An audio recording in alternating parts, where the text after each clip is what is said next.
Assalamualaikum sahabat beriman. Bagaimana ibadahnya hari ini? Kami doakan semoga istiqomah selalu ya. Komunikasi merupakan salah satu hal penting yang dibutuhkan manusia. Tanpa adanya komunikasi, setiap individu tidak dapat berhubungan dengan individu lain.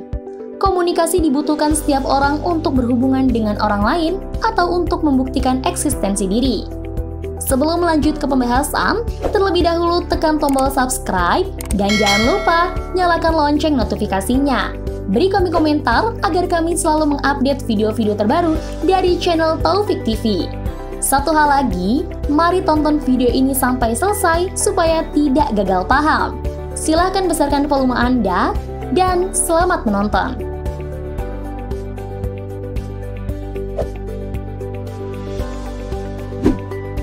Banyak media yang bisa dimanfaatkan untuk menyampaikan informasi, mulai dari media elektronik seperti televisi atau radio, media cetak seperti koran, surat kabar, majalah, dan lain sebagainya, bisa juga melalui media internet seperti media sosial dan portal berita online. Perkembangan teknologi pada saat ini sangatlah berkembang pesat, sehingga akibatnya teknologi ini tidak bisa dilepaskan dari kebutuhan manusia sehari-hari. Salah satu teknologi yang telah menjadi suatu kebutuhan terpenting ialah smartphone, yang mana menawarkan segala bentuk kemudahan untuk memenuhi segala kebutuhan dalam kehidupan penggunanya. Aplikasi pembuatan video dan live broadcast tengah digandrungi remaja di dunia, termasuk remaja muslimah. Mereka terbius tren menyanyi dan menari dengan menggunakan beragam efek di aplikasi Musical.ly, TikTok, dan sejenisnya. Karena bersifat jaringan sosial, aplikasi tersebut pun memungkinkan penggunanya untuk mempublish video mereka. Lalu, bagaimana hukumnya dalam ajaran agama Islam? Ada beberapa hal yang bisa ditinjau dalam menyikapi aplikasi Musical.ly, terutama bagi muslimah, yaitu tentang penampilan muslimah di hadapan umum, nyanyian latarnya, hingga perihal menari. Berikut penjelasannya.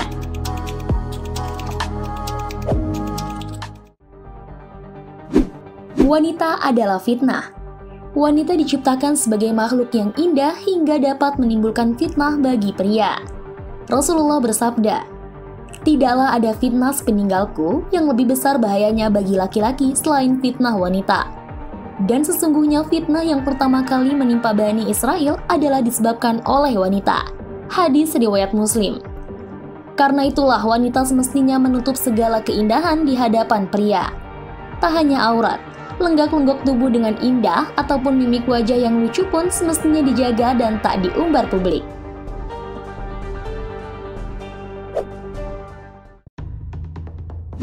Tentang nyanyian, Allah berfirman dalam Al-Quran, "Maka apakah kamu merasa heran terhadap pemberitaan ini?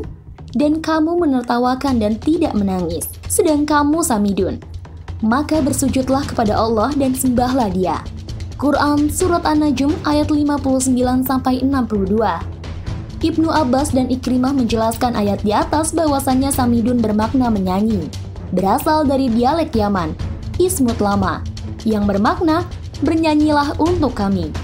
Ikrimah bahkan menuturkan, mereka biasa mendengarkan Al-Quran, namun mereka malah bernyanyi. Kemudian turunlah ayat ini, Surat An-Najm di atas. Rasulullah juga bersabda, "Sungguh akan ada orang-orang dari umatku yang meminum khamr. Mereka menamakannya dengan selain namanya. Mereka dihibur dengan musik dan alunan suara bidu wanita. Allah akan membenamkan mereka ke dalam bumi, dan Dia akan mengubah bentuk mereka menjadi kera dan babi." Hadis riwayat Ibnu Majah dan Ibnu Hibban. Rasulullah menyertakan nyanyian dengan khamr yang jelas keharamannya. Lebih dari itu, prediksi Rasulullah benar-benar telah nampak dan tinggal menunggu waktu datangnya ancaman azab. Nauzubillah. Rasulullah bersabda, "Di akhir zaman nanti akan ada peristiwa di mana orang-orang ditenggelamkan ke dalam bumi, dilempari batu dan diubah wajahnya menjadi buruk." Beliau ditanya, "Kapankah hal itu terjadi, wahai Rasulullah?" Rasulullah menjawab, "Ketika alat-alat musik dan para penyanyi wanita telah merajalela, serta khamr dianggap halal." Hadis riwayat At-Tabrani dalam Mu'jam Al-Kabir. Mari simak ucapan para ulama tentang nyanyian. Al-Fadil bin Iyad berkata, "Nyanyian adalah tangga menuju zina." Imam Ahmad bahkan berkata, "Nyanyian itu dapat menumbuhkan kemunafikan di dalam hati." Senada, Ibnu Qayyim menuturkan, tidak seorang pun yang mendengarkan nyanyian kecuali hatinya munafik yang ia sendiri tidak merasakannya. Andai kata ia mengerti hakikat kemunafikan, pasti ia akan melihat kemunafikan itu di dalam hatinya. Sebab tidak mungkin berkumpul di dalam hati seseorang antara cinta nyanyian dan cinta Al-Quran, kecuali yang satu mengusir yang lain. Sahabat Ibnu Mas'ud juga berkata, nyanyian menimbulkan kemunafikan dalam hati, seperti air menumbuhkan sayuran. Sedang zikir menumbuhkan iman dalam hati, seperti air menumbuhkan tanaman.